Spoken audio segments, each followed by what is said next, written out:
Welcome to episode 254. How are you, Josh? I am good. How are you? Awesome. So we have a special guest with us. We do. Howard Ocho Aaron. So I'm going to start with this before you even talk. What is Ocho? Where'd that come from? Oh, wow. So Ocho, of course, is eight.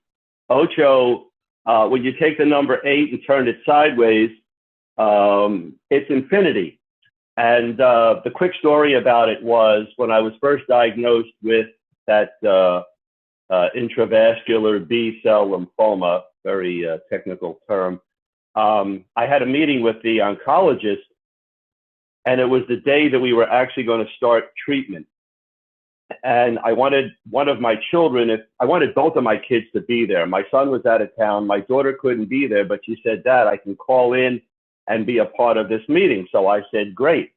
And in the meeting, she was the one that asked the question, Dr. Nasta, in your career, how many people have you put into remission that has had my father's cancer?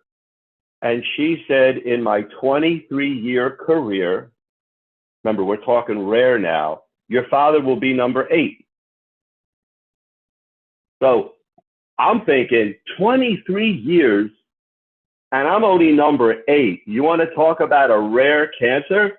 Yeah. So, I started rolling with the eight, and then I said, you know what? I like Ocho. And when I first got into the hospital and they were asking me my name, and what's funny is I actually have two first names. Howard, Aaron, Aaron, Howard. All my life, I've been called both. And I'm okay with correcting people because I guess if you don't know me, why wouldn't you think Aaron's my first name, right? So it simplified it when I got into the hospital because I said, Ocho, just call me Ocho. And that's how it started. And then we got into the infinity sign. And then I said, you know what? Once I beat this thing, I want a tattoo. It's the first tattoo I've ever gotten, but I wanted the infinity tattoo, and actually the colors, and it's not easy to see, but the colors are all part of cancer. So it's a red, lime green, and gray coloring, and the red is blood cancer, the green is lymphoma, and the gray is brain. So when somebody says, what type of cancer did you have? It's like, okay, just read the tattoo. And if you need any help with that, I'll gladly chime in. So that's the story of Ocho. Got it. So we'll get to the more nitty gritty about you, but just for fun facts, I went down the rabbit hole trying to see if I could figure out what Ocho meant to you beforehand. And this is the rabbit hole I went down. So I'm like, Howard Aaron, I wonder if he was loosely named after Hank Aaron. Hank Aaron was number 44. 4 plus 4 is 8. I wonder if that's what it is. No, so that's funny. That's funny. Hey, I never thought of that, but but I guess that's another way of getting there if you didn't know the backstory. Absolutely. Yeah, I was way off. But I will also say this to you. Let me just say this, and this got me chills. So I've been in remission now since September of 23. And I go back for periodic PET scans and brain MRIs with and without contrast. And the longer everything comes back negative, everything is clear, the longer they then delay the next image and the next image. So I'm actually going to Penn Medicine tomorrow, if it's okay for me to say the name of the hospital.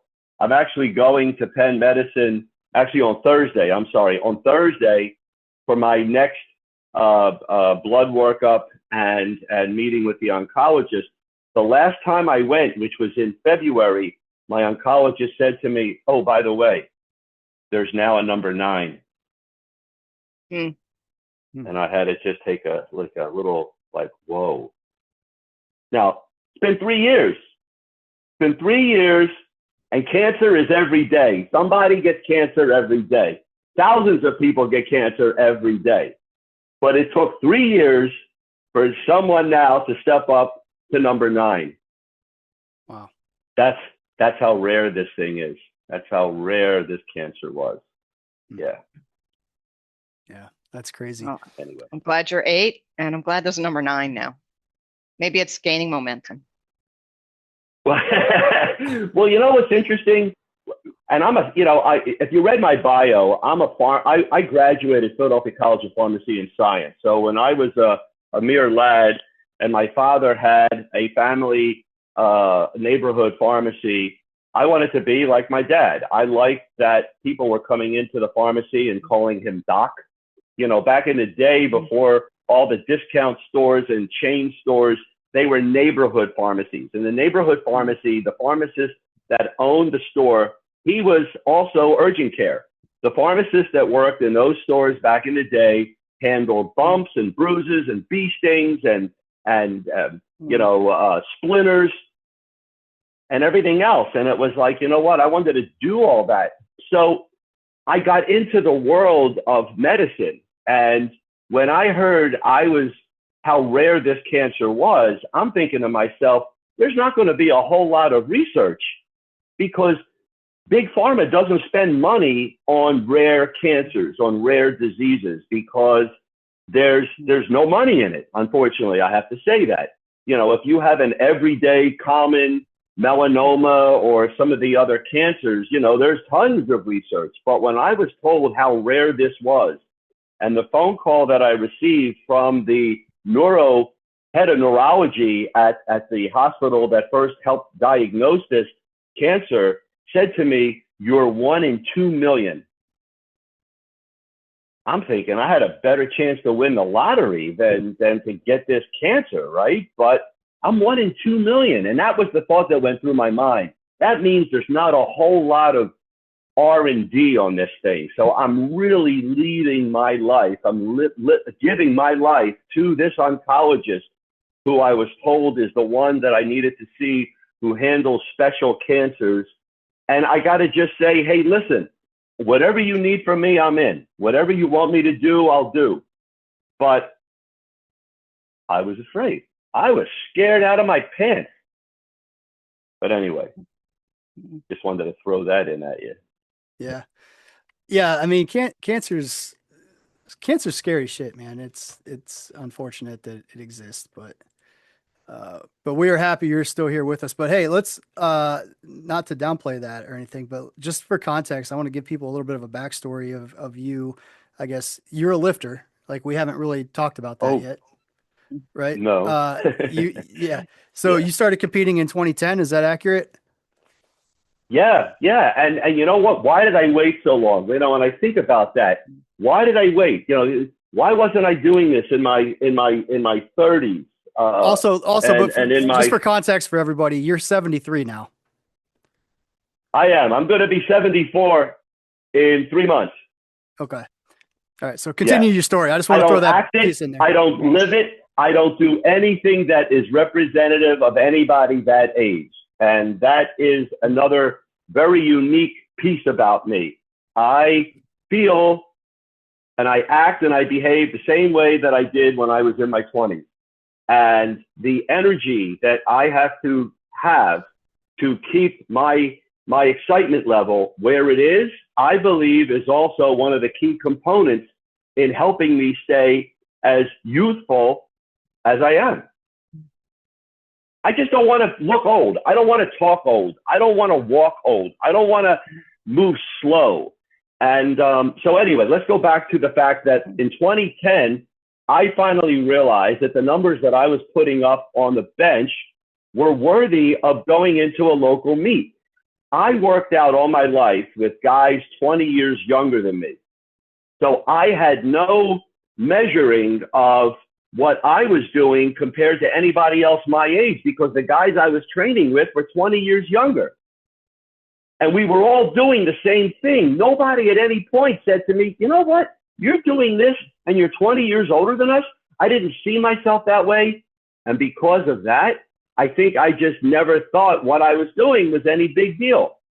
Then I got the invite to a local meet and said, you know what, let me just see how I do. And then I realized I got something special here. So that's when I started competing. And if you go through my backstory as far as what the powerlifting world sees when you go to my name, if you go to Howard Aaron bench press on Google, you'll see a whole lot of cool things that come up. But one of the biggest things is my whole past history. So it shows you every meet I was in. It shows you when it was, where it was, what I did, and what place I finished. And and I take pride in that, man, because I want to keep doing this as long as God gives me the ability and the mindset to keep going. That's what I do. That's what I do. So speaking of your history, so your first meet was 2010 and you were 57 the first time you competed and you benched 325 raw. Yeah. Weighing 188 pounds. Yeah. That straight up is pretty impressive to me. Let me ask you. All right, we're going to get real here. Does it piss you off when people say that's pretty good for for a 70-year-old guy? Does that piss you off? They don't. So it's not that it pisses me off. It shows. That's what it is. They don't know how to react. They don't know how to react to a freak like me. They don't know really what to say. I've been told I have a gift. You have a gift. What do you mean I have a gift? You know how hard I work at what I do? You have a gift. Okay. Call it what you want. But yes, I will say to you that anything that people decide they feel they want to come out and say, like, that's amazing. I can't believe your age. It's unbelievable that you can still do this. But you know what? In the world of lifting, which is what, like 1% of the population of the world, maybe it's 1/2 of 1% of the population. If I stay in that world, I am not a big deal. Once I go out of that world to general people, everyday people walking around, hey, hello, how are you? Then I definitely agree that I think it's crazy. My license plate, let me tell you something funny. My license plate reads, we bench. That's my license plate, we bench. And I've had occasion where I'm sitting at a red light and a guy pulls up next to me and tells me to lower my window and says, how much? That's funny. And I'll go, 335. And then I get a thumbs up. Like, now I'm worthy. Now I'm worthy of having that license plate. Yeah, because once there's 3 plates, you're worthy. You're worthy. Yeah. But I would look at you and I'd think, oh, well, this guy's in his 50s. No way do you look 70 something. So that's awesome. And I think society's viewpoint of what a 70 something guy should look like doesn't match what you are. But I also think that's okay because it shouldn't. I think people are. So here's the cycle. The cycle is: do you feel the youth and then act accordingly, or do you act the youth and then everything else settles in, to that? Mm-hmm. People talk about my skin. People talk about, your skin doesn't pull. You can't pull your skin. And it's like, no, you can't. And that's why I want to stay as muscular as I can, because I know that as muscle shrinks or as muscle, gets smaller, the skin just hangs, right? And it's like, no. I don't want that. Mm-hmm. So, but I'll say this to you. I had to stop lifting for 6 months when I was going through chemotherapy. Mm-hmm. I had to say. When was that? When was that exactly? It was April of 2023. And of course, the first thing I thought to myself was, how are you going to handle this? And then there was one night, and it was early in my treatments, and it was 2:00 in the morning. And I tell you this, one of the loneliest times anybody can have is laying in a hospital bed at 2:00 in the morning when there's nobody there but you. and all you have right then are your thoughts. And that's when I thought, maybe I've been working this hard so that I could handle this disease. Maybe all the years of grunting and groaning and sweating, thinking I was doing it to compete, thinking I was doing it to just look good, thinking I was doing it just so that I could feel strong. Maybe that's not why. Maybe the why is so that if you had to test yourself, we're giving you a test, Ocho. We want to see how you do having this cancer, this 1 in 2 million rare brain cancer. The cancer was in the blood vessels of my brain. Now stop right there and think about that. What? In the arteries, in the capillaries, in the veins, in it, not on it, not around it, in it. So it's nothing that you can see, nothing that you can see. And that's when I said, if I've been working out all my life for this one moment, and this moment was going to determine whether I live or whether I die, then I am going to say, bring it on, bring it on. And I welcome you, not today, of course, because we're doing this video, this recording, but you go to my Facebook page. You go to my Facebook page and you scroll back to April 4th of 2023. You will see me in a hospital bed preaching. And the preaching was, you picked the wrong guy, brother. I am not buckling. I am not going to go, oh, woe is me. I can't believe it's me. Why? I got all these things happening that are good. No. You're testing me. I'm ready for the test. So anyway, that was very long and winded, but I appreciate the fact that it's a scary thing, man. When somebody says to you that you could die, you could die. Now you got a decision to make. You know, you're going to succumb to all that shit, or you're going to say, no, you know what? I'm here to fight. So how much of that is mentality? Because I mean, just thinking back to when you were training early on, like you were training with guys 20 years younger than you. So even at that time, do you think if you believed that those 20-year younger guys should be stronger than you, do you think you would be as strong as you are? Like, I guess that's the whole thing. Cause everybody talks about how important mentality is and like powerlifting is so mental and all this stuff. Like, and I believe that. And I think we haven't large scale even grasped how important that part of it is. So I guess maybe that's my question for you is like, how important is the mentality of fighting cancer, but also lifting, like both of those things? Yeah. Josh, let me say this to you. Every time I would work out with men, and I call every male a man, not a boy, not a kid, not a teenager, they're all men. The first thing I would say to them is, I'm your future. I'm your future. You want to be like me when you reach my age.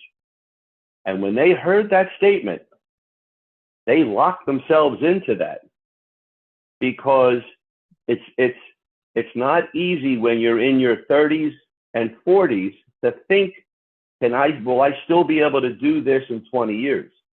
We live for the moment. The workout is today's workout. We don't think about what we're going to do in 2 months. And now you say to somebody, what you're doing today is going to affect you in 20 years. That's a pretty tough statement to wrap your brain around. But it gave everybody working with me the opportunity to really show themselves first what they were capable of doing. And then, of course, show me that they can do what I'm doing. So that's how that worked. Yeah. So I'm looking at, again, I'm going back to your lifting here. So you did a meet in February. I'm sorry. I lost it here. I just had it. Okay. You did a meet in February of 2023, and in March of 2023 is when you were diagnosed, correct? Yeah. And you were back on the platform May of 2024. Yeah. That's a pretty quick turnaround from being diagnosed with cancer to being back on the platform a year later, like almost exactly a year later. Yeah. Well, the funny story was I completely forgot about that meet that I did in February. Yeah. Because I'm sure other my things were on brain your mind. at that. Oh, dude. Well, it's not just that. I was losing my mind. The cancer that I had was not one of those things where you notice something. It wasn't a bump. It wasn't a discoloration. This was they thought it was accelerated dementia. They thought that I was losing my mind. And the story that you can't read when you look at those numbers, I actually went to the Arnold in 2023. But the day of the meet, I got a phone call from my best friend, who was a thoracic surgeon at a hospital in the area. He was the one that I more or less say, he saved my life. Because he was the one that said to me, you're not going on the platform this morning. He said, I want you to check out of the hotel. I want you to get on a plane, and I want you to come home because you're sick. Now, he was also the guy that helped orchestrate the expeditious handling of me once I came back to the Philadelphia area. He's at a hospital in Jersey, and he has a lot of clout, and he has an amazing reputation, but he happened to be one of my best friends. And my wife had continued chirping to him about how not right she thought I was, and I shouldn't be out in Columbus doing this. And I never got a chance to lift in 2023. I showed up at the Arnold, but then my coach had to go up to wherever the event was being held and say, Howard Aaron is not lifting today. Please take him off. He's got an emergency and he's got to go home.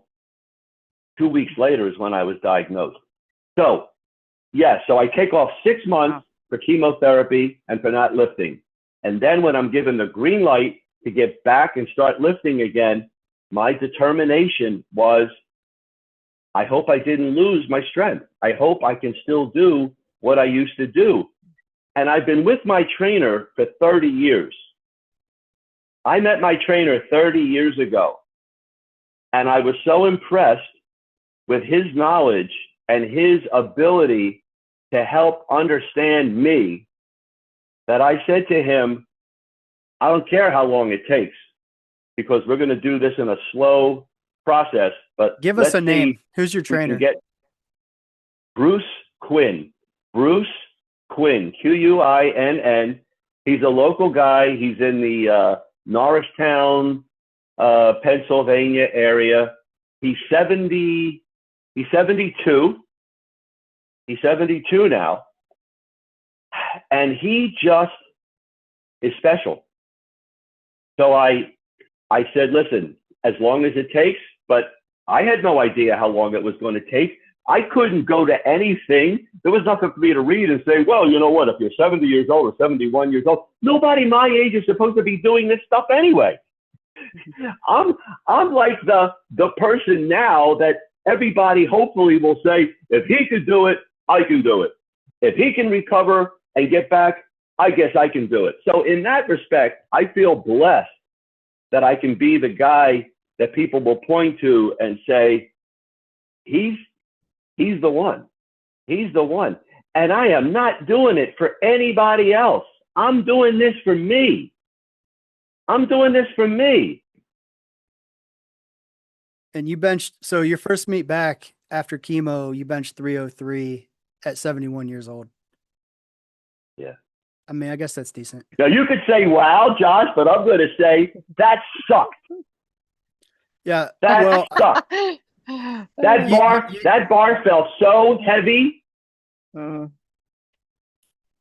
sure it did, but yeah, but compared to what? Spoiler alert, that is heavy.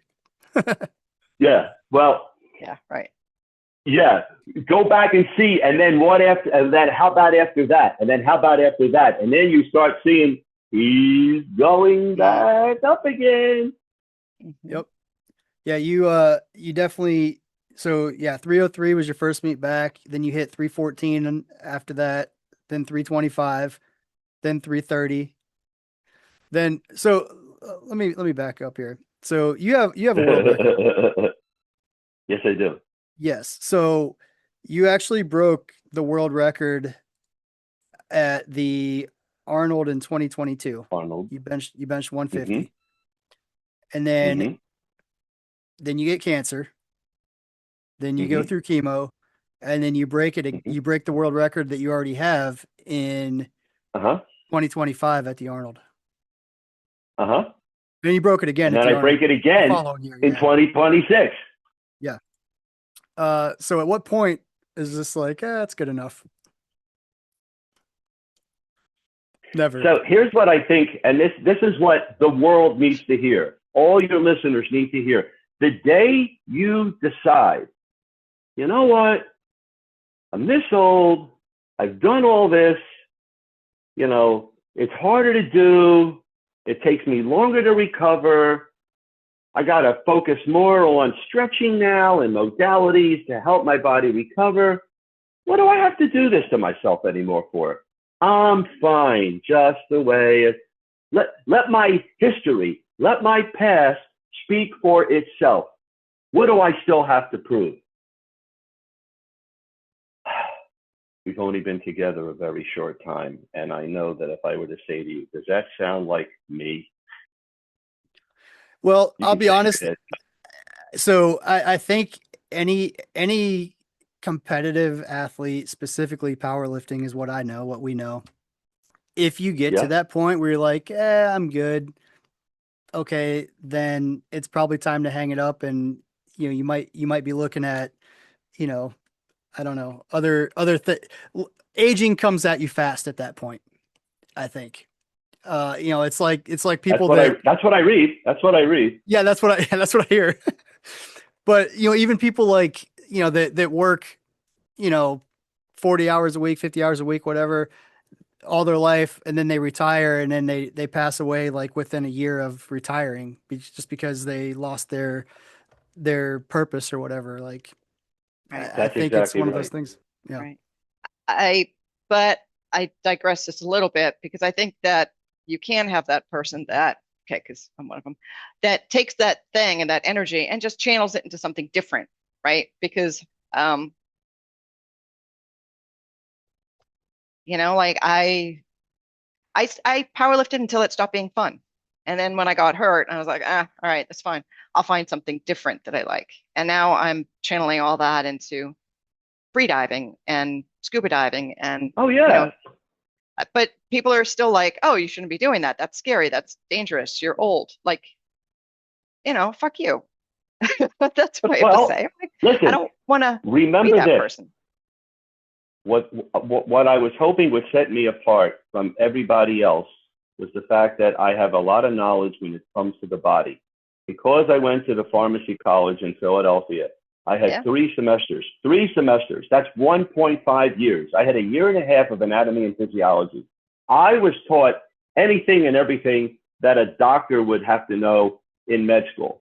So I was given the knowledge of connective tissue. What's connective tissue? Ligaments, tendons, cartilage. What are they? What good are they? How do we get them stronger? How do we maintain them? Every guy I've ever spoken to that says to me, "Oh yeah, I had to stop benching, man. My shoulder was just killing me." Mm. Or my elbow, my shoulder, my elbow.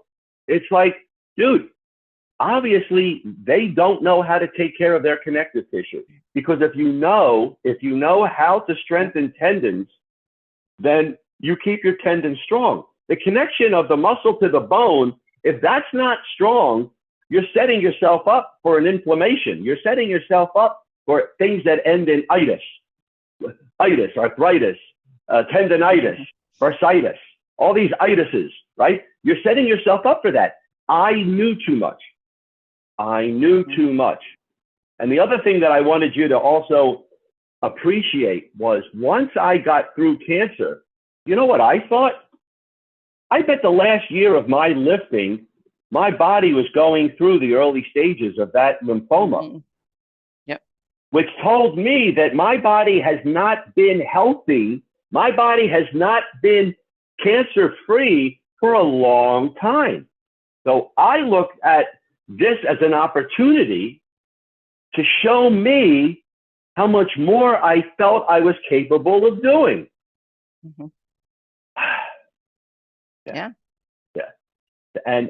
And listen, if the day comes, and I say this often, because I have to be very real about my age and my ability to do what I do. I have to say, when the day comes where I'm trying to figure out how do I still make it work? How can I still do this? That'll be the day, Lara, where I maybe have to sit down with myself and give it thought. You know, I've had guys come up to me and say to me, dude, you're going to own this decade. And if you're still lifting when you're 80, you're going to own that decade. Now, again, maybe. Right. I don't know. But one of the biggest injections of adrenaline I've ever gotten was when 2 years ago, my son said to me, Dad, what do you think I could do? My son had never tried powerlifting type bench pressing. And I said, I don't know. Let's just look up some numbers, your age, your body weight. Let's see what people are putting up. Get on the platform, start lifting. Well, guess what? He and I are going together to Iceland to the World Bench Meet. And it's a father and son duo. Come That's on, cool. man. That's amazing. Cool. It's amazing. Yeah. And my grandson, we're bringing my grandson with us because he still pinches himself every day. I can't believe my grandfather and my father are doing these things. And it's like, we're going to be the first 3-generation family. I think right now we're probably one of maybe 2 or 3 different family, father, son, or mother, son. You know, Jennifer Thompson, I don't know if you know the name Jen Thompson, but Jen Thompson is a staple. She is a god, a goddess, whatever you want to call her. But, you know, she benches, she does full power. Her husband does full power. And she's got 2 boys. And I know that they've been playing around in the world of powerlifting too, even though I think they'd rather play sports. I think one's a baseball player, and I forget what the other one does. But the point is that when you have a family that wants to expand your relationship, you know, there's a video that my son and I did after the Arnold this past year. And one of the best takeaways was my son said, you know, it's another type of relationship that he and I now share. You know, we're close, we talk, we're father, we're son. You know, I play mentor to him, but now we're workout buddies.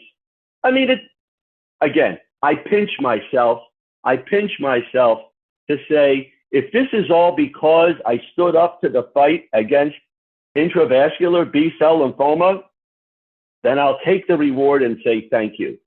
You know, I still train people. You want to know what I do? I help people get stronger. Do you know why? Because that's what I feel my mission is. My mission is to try to help anybody and everybody. I don't care who you are. I don't care what age you are. You can be stronger than you are if you're willing to work for it. So when you say to me, you know, people that retire in a year, they die because they lose their focus or they lose their passion, they lose their will. I can't lose what I have. I breathe. I live this. I live this. I am so grateful that my education eventually came full circle. And instead of being into the pro pharma, big pharma, medicine, take a prescription, take a drug, I learned how to benefit and help people by understanding the central nervous system, by understanding connective tissue, by understanding how to engage muscle the right way so that you don't hurt yourself, but you can be all in with what you're doing. Mm-hmm. That's so me. During this time, you wrote a book too, right? Yes. Yes. Yes. Let me go get a copy. Stay right there. I get excited. I mean, all I can say to you is this. I get excited when I talk about life. I get excited when I talk about strength, when I talk about living, when I talk about energy. And I'll tell you a funny story. A funny story was I wrote the book, and the book is entitled Strength Training for Life, Your Journey to Live Longer and Stronger. And then I went to a handful of people that I helped along the way and said to them, listen, I want to put some quotes on the back of the book. You know, the kind of stuff that people say when they're standing over somebody's grave or somebody passes away, and then they're thinking about all the good things that they can remember about this person. I said to these people, I don't want you to wait till I'm dead. I want to know right now what you feel, what you think. And I'm going to just read you one. I am honored to share with you my experiences with Howard. For almost 20 years, he's been a true friend first, then personal trainer, mentor, and master. Here's another one from an IFBB World's Physique Pro athlete. Howard has been a huge source of inspiration and great mentor to me in my career as a trainer and competitor. I don't know what I would have done without him. Not where I'm at today, that's for sure. So listen, I found my niche. I found my why. And I feel so lucky. I feel so lucky. You know, I don't say, I wish I could have, you know, if I had to do it all over again, no, I'm doing it. I'm doing it right now. I'm doing it. And for every new person that gets a hold of me and says, hey, would you be interested? Unless you can give me 10 reasons why the answer is no, then the answer is yes. Look, there's only so many hours in a day. And yes, I know that I'm getting a little bit older, so I have to be a little bit more selective in where I go and how I do it. But, you know, when COVID came, it was like the best marketing strategy I've ever thought of. I mean, I couldn't have dreamt that happening, where all of a sudden this became a way of training people. You know, we couldn't see anybody. We couldn't be in person with anybody. Yes, yes. I train people all over the country. And here's what's even better. Now I have people that go on vacation, but instead of saying to me, listen, I'm going away for a week, so I guess I'm not going to be able to see you. You know what they say now? Hey, I'll show you my gym when I get to the hotel. And maybe we can still work out as long as we can work out the right time. And you know what? That's what's amazing. So COVID, horrible disease, horrible pandemic. I had COVID. Almost everybody that I know had COVID at least once. But that disease, that pandemic opened up for me an amazing pathway of connecting with people that I don't have to see anymore in person, face to face. I can see them on my little screen and they can see me on their little screen. And as long as I can follow what they're doing and see what they're doing, I can make corrections and I can tell them how I think they should handle themselves. So again, if I can't drive to where you are, then as long as I can see you on the phone, we can probably find a way to connect. Yeah. So I hate to rush through this. We got about 5-ish minutes left. We got a couple more questions for you. All right. We're going to try to keep on topic here. So we do a powerlifting situation hypothetical every episode, or almost every episode. Yeah. And we just make up this random scenario and ask what you would do. So here's the situation, and I'm going to ask you what you would do. There's a lifter at your gym that shows up consistently and works hard, but is always talking down on themselves and their ability to anyone at the gym who will listen. This lifter has approached you in the past to complain about their lack of progress. You're in the middle of a big, important workout, and they approach you again. What do you do? How do you handle that? You know, I love that scenario, because my first thought would be try to understand a little bit more about what's going on with this individual. You know, and again, I think about the fact that they're down on themselves because they're constantly in pain. They're not recovering enough. They're probably working incorrectly in what they're doing, and that's working against them. And you know, it's the mindset of people are afraid to push themselves to the point where they really want to go. But because they get close but not right there, they walk out of there feeling like they could have done more, they should have done more, but they're not doing more because they already spent an hour and a half at the gym. I would learn a little bit more about this person. You know, because I was in that world, meaning I've owned gyms before. I had 3 gyms in Philadelphia. I would sit down with this person and actually go through his whole, I want to see what he looks like on paper. Josh, I mean, the big thing to me would be, are you getting enough sleep? Are you drinking enough water? Are you feeding the body correctly? You know, you're crying out of things is telling me that you really want somebody to come to you and help you figure this out. But the way they're handling it is not the way that most people would positively react to it. And that's what I would do. I wouldn't say leave me alone. I would say, listen, everything happens for a reason. And if you're coming to me right now, you know, give me 5 minutes and I'll come back to you, or here's my number, or meet me at the counter in 20 minutes and we can talk about it. So it's trying to understand a little bit more about the person, because the cry for help comes in many different ways. The cry for help isn't always an obvious black and white situation. Sometimes you have to like read between the lines and say, this dude needs a little bit of guidance, and maybe I can help. Maybe I can help. And that's how I would handle it. And I've read some of the things about that statement that some of your other listeners have expressed. And again, no, I think everything is deeper. I think there's something deeper there going on. And the lashing out to themselves, the talking about themselves in a negative way, I think is actually the way they're trying to say, I need help. I just don't know the right way to go about doing it.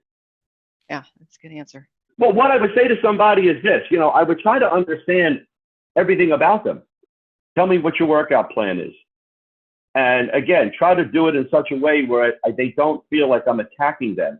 But I would ask questions, and I would ask if it's okay for me to ask questions. And if they say, sure, like what? And I would say, you know, if you hit this on Monday, why would you come back on Tuesday and do this? Because they're reading something or thinking something that I don't agree with. So knowledge is power. And I feel the more knowledge I can give people, the more direction I can help people with, the easier I can make it for them to figure out, maybe I should rest a little more. You know, I used to see the same guy coming in the gym every day. And after about 2 weeks, I would say to the person, what are you doing? What do you mean? When do you take off? What do you mean take off? When do you rest? I don't rest. Do you know how the body works? What do you mean? Do you know the recovery time that the body needs before you can come back to the same muscle group? Oh, well, I'm doing chest this day. I'm doing back this day. Well, how do you lift the machine if you're doing back? Aren't you also using other body parts? So I try to break it down so that eventually, well, you know, I was reading. Okay. Unfortunately, there's a lot of shit out there that really shouldn't be read. And I don't want to be the judge of everything that's out there, but I'll simply say, why I feel I can also still do what I do is because, as Bruce said to me 30 years ago, when we do upper body, we do the whole upper body. Why? Because every muscle group is being engaged to some degree, regardless of what primary muscle you think you're hitting. If you're doing chest, you're also doing shoulders, lats, and triceps. If you're doing back, you're still hitting your shoulders and your triceps. If you're doing shoulders, you're still hitting your upper back. If you're doing biceps, you're still hitting a little bit of chest and your shoulders. So if we did upper body on day 1, we wouldn't come back to upper body until day 4. Day 2, lower body. Day 3, nothing. Day 4, upper body. Day 5, lower body. Day 6, nothing. Now, when I say nothing, walking, treadmill, anything just to get the heart rate, but not lifting. Well, how do you know it works? Because I don't wear shoulder things. I don't wear elbow wraps. I don't complain. I'm gonna cut you off there. I'm gonna cut you off there, Ocho. We got to get this wrapped up. We got more stuff here. I know, but this is juicy, right? We got some juicy stuff going on. I understand. We're gonna come back. You guys are gonna want me to come back because I got so much stuff to give you, man. I really do. Go ahead.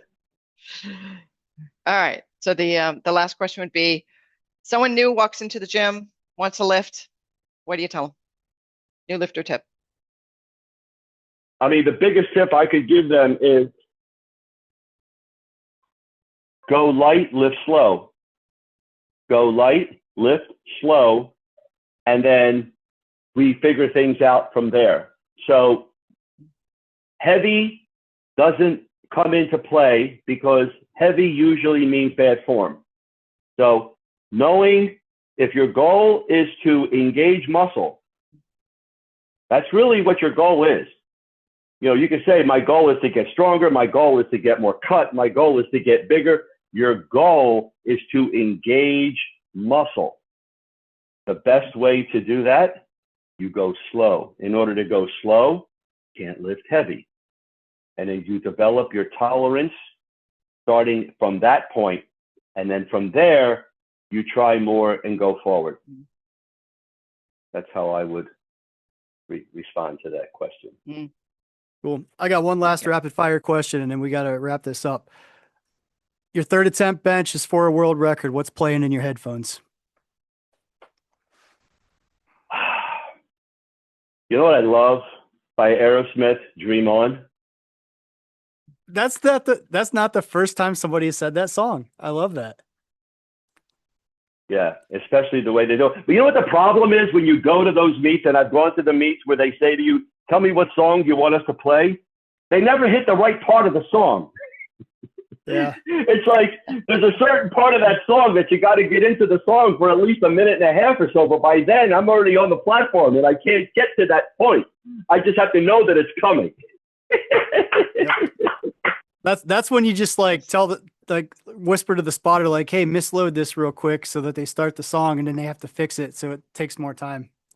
See, it's all about the long game there. Let's go slow. Yeah. Anyway. Nice. Awesome. Well, cool. Anyway. It was great meeting you. We need to get your socials. Yeah. Where can people follow you? Where are you at on social media? I mean, again, you know, on Instagram at Ocho Strong, very easy to find me at, you know, the little @ sign. And again, I think if you follow me on Instagram, it automatically drifts over to Facebook. My email address are the letters OCIBoys, one word, @gmail.com. And I think between Instagram and my email address, I also have a website, howardaaron.com, howardaaron.com. And there's a lot of juicy stuff there, and phone number as well. And I appreciate you so much. I thank you for giving me this opportunity, and I hope we have a positive effect on some people as a result of them watching and listening to this.